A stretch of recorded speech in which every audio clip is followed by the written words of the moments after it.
Hi, I'm Rebecca De Mornay, and you are listening to In Her Words.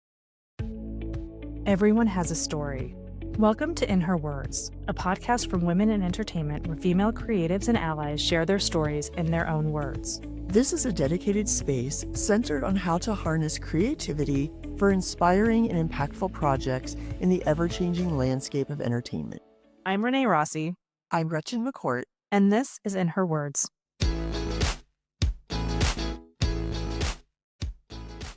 Rebecca, thank you so much for being with us today. It is like we said, we have been girl crushing all day to get to meet you.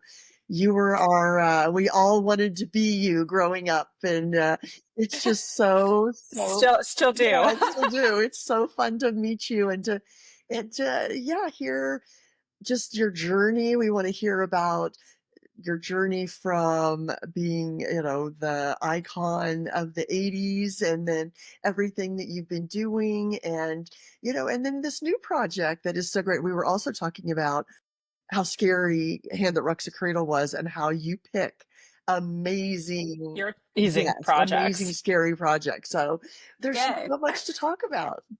Thank you. Thank you. Well, I don't know your shows, so I don't really know Yeah. that. So you're just like, this is like a, It's general. So our audience is very focused on up and coming creatives, women in entertainment holistically, talking about your journey in your words, in your own words. So really looking at, what your, anywhere you kind of want to go with the conversation, we can go. But really just kind of starting out with your journey in your own words. wow, like a 30-minute memoir. Wow. A Exactly. little bit. Where do you want me to start? How did you get into business? Did you come from a creative family? Did you know you always wanted to be? Yeah. And then, we kind of love to hear, especially for new creatives, what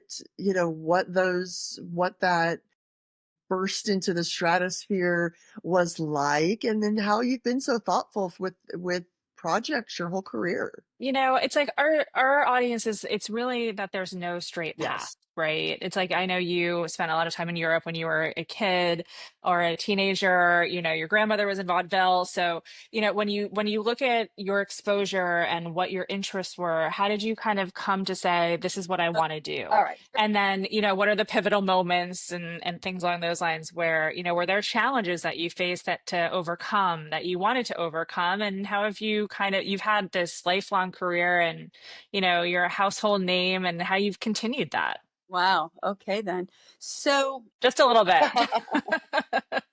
do all of that. Um, Just go from there. I just do that. Um, okay, so I had this unusual childhood where my stepfather died Yeah. at 5, and my mother sent me to school in England to live with strangers, complete strangers, from the ages of 5 to 10. My mother sort of was a very young mother. I think she was 24 when she had me, although she always lied about her age and said she was 3 years younger than she really was.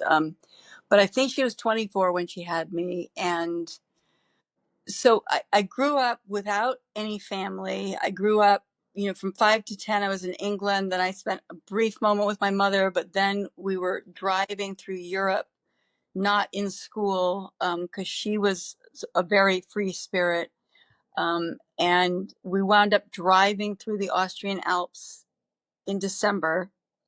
And it was this magical little town called Kitzbühel that was like 750 years old at that point, cobblestone streets, literally. And it was so magical. And we wound up staying there. My mother thought she was going to keep driving with me and my brother throughout Europe. And we were going to spend a month there. And for me, that turned into almost 7 years. So I wound up going to school there because I didn't want this life that my mother was giving us of just driving randomly around, not in school. I was, and she said to me famously, how did I ever wind up with a daughter who's such a square? Right? Okay, that's what my mother said to me. And I was a square because I wanted to be in school and I wanted structure. And so I wound up being the only American girl in this all German speaking school in the Austrian Alps. Didn't speak the language. wound up in the course of those 7.5 years, because I got there in January, like in the middle of the school year, um, graduating top of my class, like magna or summa cum laude, top 4 people in the class in German with, philosophy and Latin and all this stuff. It was the greatest achievement of my life, including Hollywood. Like the fact that I did that. Anyway, so at that time, I was also writing songs. I decided I wanted to be a singer, songwriter. In retrospect, I sort of saw myself, because I was writing on my guitar, kind of like what Taylor Swift really is. But I saw it. Like I saw, like, you could kind of be this sexy young girl, and I was a good songwriter. I even sold songs to other people when I was 15 years old.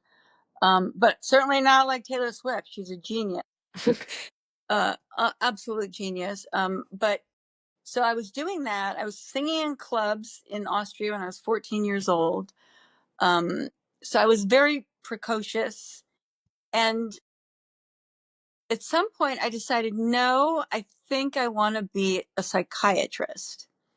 Because I had a great interest in psychology, and Austria is famous for Freud, and so there's the Freud Yeah. Institute. And then I changed my mind again, and then I said, no, I want to be a pop singer. And I graduated. I went to London to become a pop singer, and found myself waiting tables illegally. I did was auditioning, got into a band, and I was singing in a band, waiting tables illegally. But I found that my true interest in every free moment in this studio that I was completely alone in was to go to the movie theater. And I was constantly seeing movies.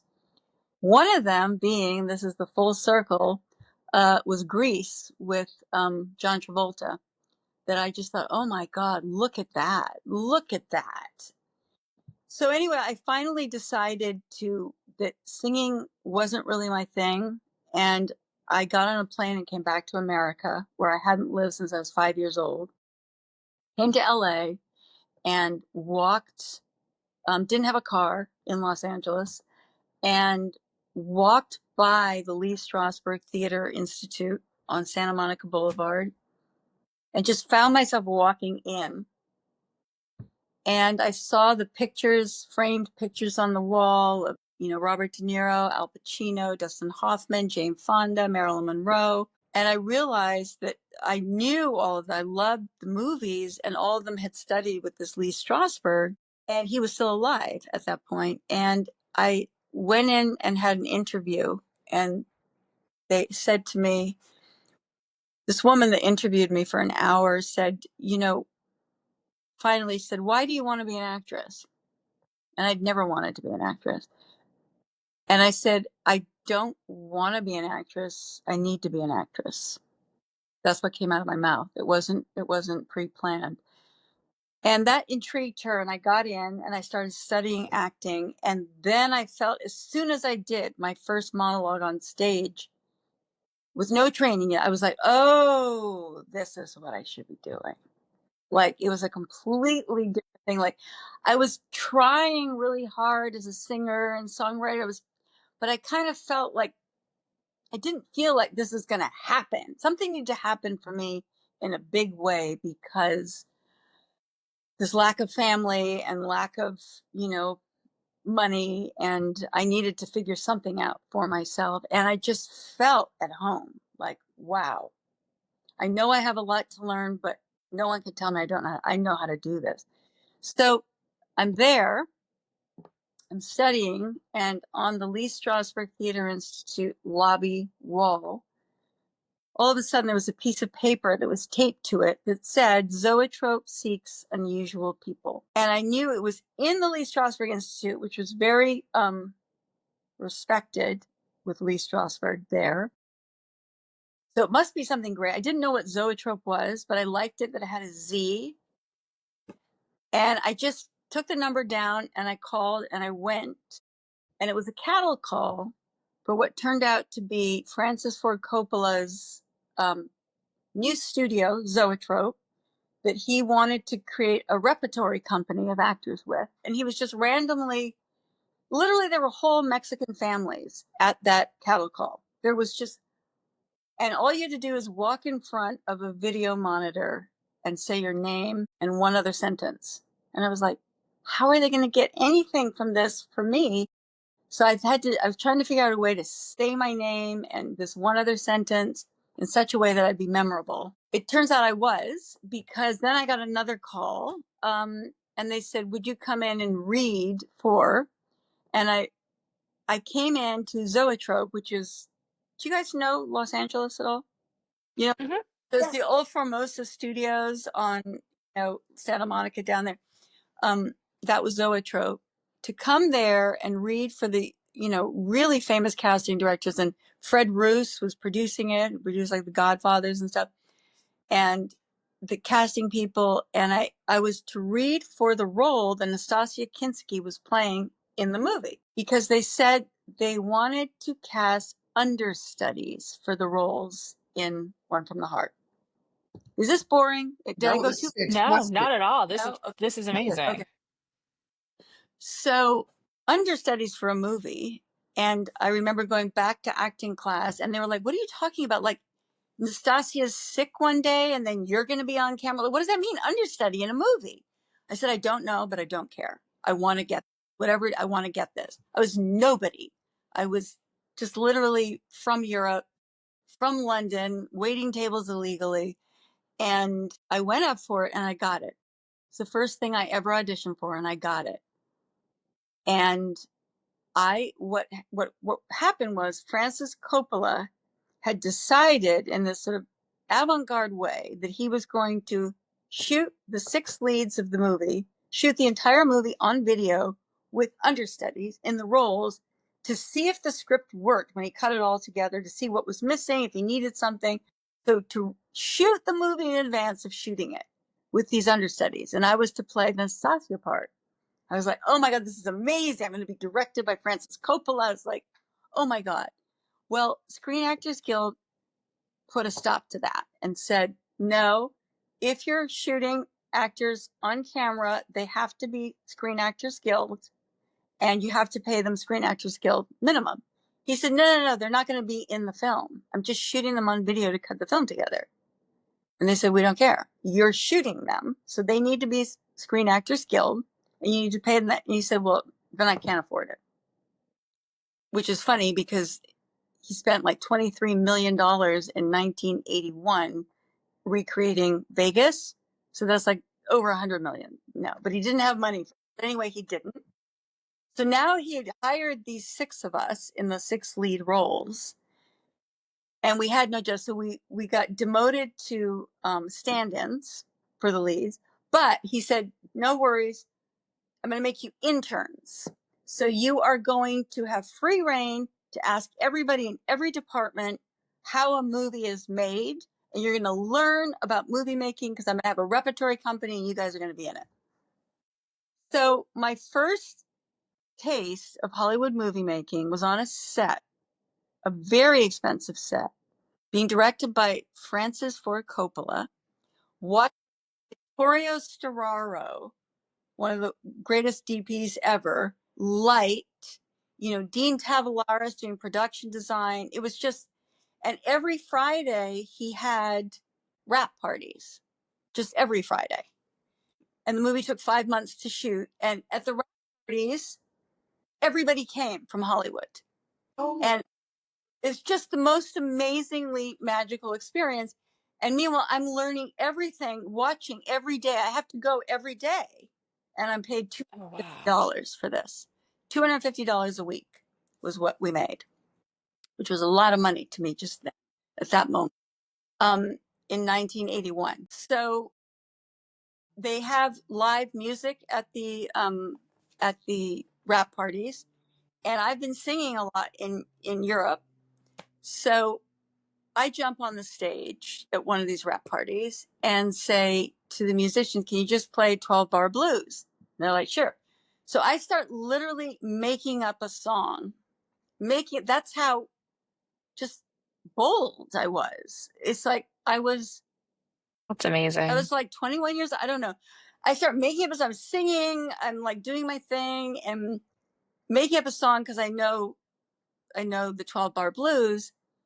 And as I look across the crowd that's there kind of watching and milling about and drinking, doing whatever, I see at the far wall, leaning against the wall, looking at me, Marlon Brando. And I was just like, I'm vamping along some ridiculous song on stage, and this is how Marlon Brando is going to meet me. No, no. And it was, but I'll never forget that moment. So anyway, it was an amazing experience. And from that, I wound up becoming very close friends and then ultimately romantically involved with the actor in it called Harry Dean Stanton. And he and I then, because we've been talking on the set, because you're an intern and you're a stand-in, but on the days when you've already talked to everybody about their departments and Nastasia isn't even working, she's not there, but you're still there, there's nothing to do. So I wound up spending tons of time in Harry Dean Stanton's dressing room talking about everything because he's the most wonderful conversationalist. Anyway, so we then become an item, and I actually move in with him, keeping my own apartment, but I move in with him. And on his sofa one day, because he's in the old days, scripts were sent to our homes. That's gone.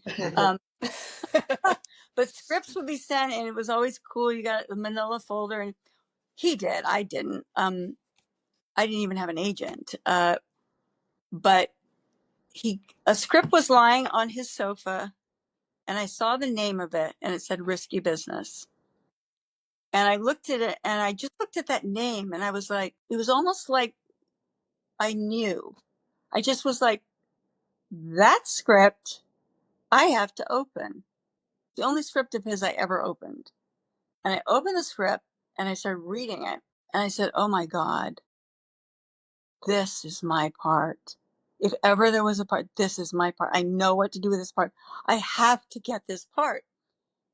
When Harry Dean came back, I told him, I said, this part, what's going on with this? And he said, oh, well, they want me to come in and read for Guido, the killer pimp. I said, they do? Like, could you mention me?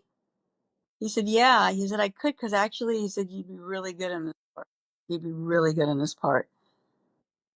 So I was like, okay, when are you seeing them? He said, next week. So in the meantime, I had sort of finagled, it's another long story, finagled together an agent for myself, a beginning agent who called me like the next day and said, Rebecca, I'm going to send you some sides for a movie called Risky Business. I said, you're kidding. She said, no, it's a long shot because, you haven't done anything. But I got my SAG card from Francis Ford Coppola on One from the Heart. He gave me one line in the film so that I could get my SAG card. So I was SAG then. So the agent said, I have some sides. I don't know what the movie is, but I think these sides are very you. And I didn't tell her I've already read the script. I love it. I said, okay, fine. She says, I'm going to try to get you an audition. So Harry Dean goes to his thing. I don't hear back from her. He goes to his audition. And all I want to know is about me, of course. I said, so what, mention me, because I'm a really selfish young actress, desperately ambitious. And he said, I did mention you. And they said, that's weird. This is the second time today we're hearing that name because my agent had called them. So it was this complete unknown that they were hearing the name of twice in one day, which is very fortuitous for me. So then I go in the next week and I go in to read and I think I'm amazing. And I know that this is my part. And I come back and I wait for my agent and she calls me and she said, Rebecca, did you wear makeup in that audition? I said, what do you mean? She said, well, did you wear makeup? I said, no. She said, why didn't you wear makeup? I said, because it was the scene the next morning when she wouldn't have makeup on anymore. Like she wouldn't be wearing makeup. I was very method. She was like, Rebecca, you're going to go back. You're going to put on all your makeup. I'm going to get you another reading. You're going to put all your makeup on. Later, I find out that the casting director had said she was good, but she's too plain for the part. So my agent had very tactfully not told me that and just knew that without makeup, I look very plain. Actually, it's true. Because my features aren't just white and they all blend together. So I'm wearing all this makeup, and then suddenly the casting director says, "Oh, you're amazing. You're amazing." And I remember she said, "You're like a young Leslie Caron." So then I went and read for Paul Brickman and John Avnet, the writer, director, and the producer. And when I came into the room, I just was like, this is my part. It was just so fateful. So I could feel they loved the reading. I got a second call back with them and they said, could you read? And then they basically had me read all the scenes of the entire movie with, and then I left and I said, I know that they like me in this. And then I get a call. My agent calls me and says, they want you to meet at 6 a.m. at Steve Tish's house. He's the other producer, to do a little impromptu screen test with the actor that they're considering for the male lead. His name is Tom Cruise, but he wasn't set. And they actually, in retrospect, told me that they were more set on me, but they wanted to see. So I remember I got up at like 2 or 3 in the morning, got all my makeup on to be down there at 6 a.m. to do the screen test. And this disheveled kid walks in. This seriously disheveled. He looks like jet lagged and disheveled. And I look at him and think, oh my God, this is who they're thinking of for the part. And I decided I've got to be tactful and nice with him. And so the dynamic of our characters was set immediately. I went over to him and I said, listen, you know what this is, right? He said, what do you mean? I said, this is the chemistry test. So we got to get some chemistry going. And that's it. Like, he remembers that. And I don't know why I felt so confident to say that, but I just knew this is my character. So we did the screen test and we both got the parts. And it was, God, it can make me cry. Literally, I'm tired also, that's why. But literally, I get emotional. The director called me and said, called me at home, called my own number, told me not the agent. And he just said, looks like you're Lana. And it was like, I knew that was the day that would change my life forever. Wow. I mean, literally, literally. And so, boom, I'm starring in a movie that is a worldwide success. That's amazing. What? That's amazing, Rebecca. Oh my Yeah. gosh. When you're in that movie, and obviously that set you on a path, so that was 1982 or 83? 1982. That was 82. It moved Wow. out in 83, Yeah. but it was 82. It came out a full year after we shot it. And did Yeah. you know when you were shooting it that it was going to be I mean, it's a worldwide phenomenon. You know, weirdly, I thought it was going to be a big hit. I really did. I just thought it's so perfect, the script. I just could feel it. And I knew that it was and I just had this premonition it was going to be big, but I also had the premonition that the hand that rocks the cradle was going to be a disaster. So my premonitions, Yeah, that movie scared the Me crap out of me. too. Oh, Oh my it scared me too when I saw it. I was like, oh my God, people are going to be God. scared of me and they're going to hate me. Oh my God. Yeah. Rebecca, how do with Risky Business in 82, you're talking over 40 years and you've done incredible projects. How do you choose your projects? You've had such an illustrious, like incredible career. In terms of choosing the right films for you, how do you go about that? And then we can obviously talk about your most recent project too. Well, they'll say that, Were they gut checks or? yeah, often. Yes. Yes. I mean, I have to say, I rarely ever felt as strongly about a script as Risky Business. Again, Yeah. I Really? mean, few projects here and there, which is one of them is Getting Out. It was a television film I did. When I read that, I was just like, oh, I've got to do this. I loved that. But I also knew it was a interesting drama. I knew it wasn't like a big hit movie. I thought Risky Business was a hit movie. But in choosing the projects, I mean, I feel that I did a great thing and also did myself a disservice commercially, but I had this thing in my head that I just didn't want to be, you know, typecast. I wanted to be a character actress, even if I was pretty. Like I wanted to be a character actress. So, so a lot of parts that came my way were, you know, they were too similar. So I then chose to do Runaway Train. Well, first of all, I didn't choose. I actually thought it was okay, but I got the part and everyone said I had to do it. It was The Slugger's Wife, which was directed by Hal Ashby, one of my favorite directors usually, but he didn't like that movie. And Neil Simon wrote it and he didn't like Neil Simon. Neil Simon didn't like him. And but Quincy Jones was doing the music, and Ray Stark, who'd produced all the Barbra Streisand movies, was producing. Everyone said, "You have to do this movie. You got it. You have to do it."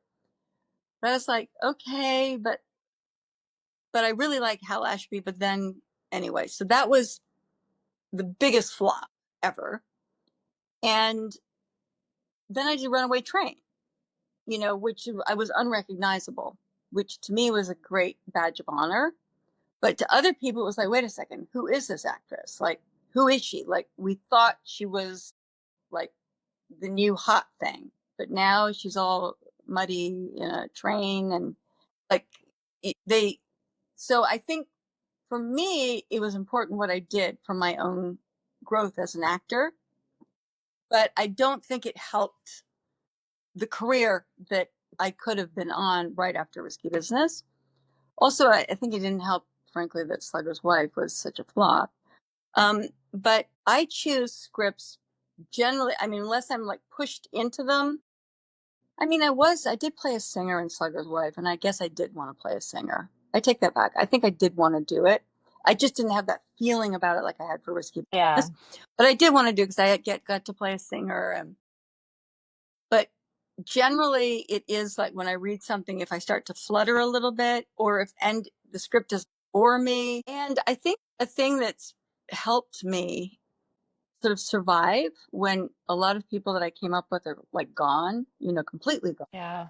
um, is that my life outside of acting was as important to me, has been as important to me, so that I'm Yeah. sort of recharging in my real life.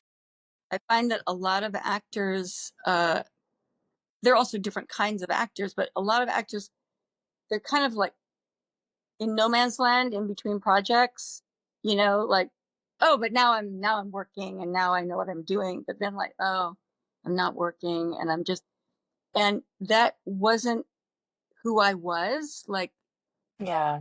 so so everything kind of kept flowing for me, even if I wasn't working, even if I stopped working, which, you know, you know, um, 5 years after Hannah Rocks the Cradle, I had my first daughter. And then I had another daughter. And then I directed a movie and I wanted to direct again because I think I'm really gifted actually as a director. Because I directed this one thing and then I became a single mother of two daughters. And that was enthralling to me. I remember a good friend of mine is Amanda Plummer, the actress. And she Hmm. said, "What is that like?" And I said, "It is the most complex role you've ever had. It's so deep and so complex." And it was like that for me. And my investment with my daughters and my life with my daughters and helping them through things and going on trips together has been so fulfilling to me also, you know? And, and I've also just been writing, I just finished a novel. Yeah. Congratulations. Amazing. I just got an agent for it. Well, I didn't, I just finished it a few years ago, but I kept giving it to agents who said it's great, and then they wanted tweaks here. So after finishing all the tweaks, I just got an agent like 2 weeks ago. Oh my gosh, that's amazing. Oh, that's congratulations. And that has really meant a lot to me. It's meant more to me than acting because I've just invested so much of myself into it. So that's happening. And my daughters are trying to find their way. They're in their 20s after COVID and Trump and, all of it. It's quite a world that they're in right now. And in the midst of, and I did write a script and I had a reading of it with some great, great actors. And I'm still trying to figure out how to get that done. But now I got the book. We just got to sell the book. Is the book fiction? Is the book fiction or nonfiction? Fiction. Fiction. It's a novel. It's completely fiction, but like the central character is a young girl in her 20s, and I've been able, like an actress, use this character to inhabit, like to illustrate topics that have been of great concern to me, like Zen Buddhism, believe it or not, because Oh, wow. yeah, Yeah, that's great. and sex and drugs in Hollywood, and trauma within your own family and how to escape that or overcome it. And those three topics right off the bat. Yeah. So within that, I have a fictional story, and where it goes from her in darkest sort of despair into like a spiritual transformation. And I have to say, if I do say it myself, it's really good. I think it's really good. It's Love it. Can't wait to read it. Yeah. So this has It's been amazing. my story. And so then on top of that, somehow or other, I also have You did St. Clair. Yeah, this new project. We have a movie. and I just finished two other movies. One's called The Up and Comer with Emmerich and Nate Mann, and is a thriller um, that's that I have high hopes for. It's kind of like a 90s thriller. And I just finished a movie opposite John Travolta. Oh my gosh. Oh my God, how circuitous. I know. And what I mean is, like, literally, I was telling you about being in London working illegally, and now I'm in Mississippi in the Florida Keys, and we're high-end art thieves together, and we're flirting. It's I Oh my love it. gosh. I love but it so much. yeah, it's really, really great. And there's St. Clair coming out tomorrow. Uh, so you guys saw St. Clair They sent us a early Who's pieces, this? yeah, the trailer. Whose is this? movie? We haven't seen the Uh, movie. I haven't seen the screener yet. so the movie is unlike anything I've done. It's very kind of it's sort of hallucinatory feminist guerrilla filmmaking, I would say. Experimental, seriously. It's a very cool plot. It's a very cool plot. Plot is like having Joan of Arc, who I always wanted to play, Yeah. female serial killer, all together. And I play the I wanted to support this film. My God, kitty cat, no, I'm gonna put you down. No matter what, because it spoke so strongly to female empowerment, which has always, Yeah. in any role I've done, it's been okay. If you're gonna be a call girl, which I was, you're gonna have dignity and strength as that call girl. It's been somehow consciously and unconsciously important to me to portray women who are substantial in whatever circumstances they're in, Yeah. whatever they're doing, that they're not the victims, that I'm showing a female audience that you don't have to be the girl that's just the girlfriend accessory, or the girl that's raped, or the girl that's murdered. Like, Yeah. you don't have to be that. And that's been a real driving force in the material I've chosen also. And so this, I am literally, everyone's young in the film except for me, and I'm this, It's an amazing cast yeah, with but Bella Thorne and Ryan Phillippe, and it's an incredible. it's I'm excited to see it. it's definitely for women. I think it's revolutionary. I mean, I've talked to other interviewers today, and women who said, "Oh, so refreshing to see something like this." And then you wonder, why haven't I seen anything like this before? Like, but my character is the art prototype, like archetype and Hmm.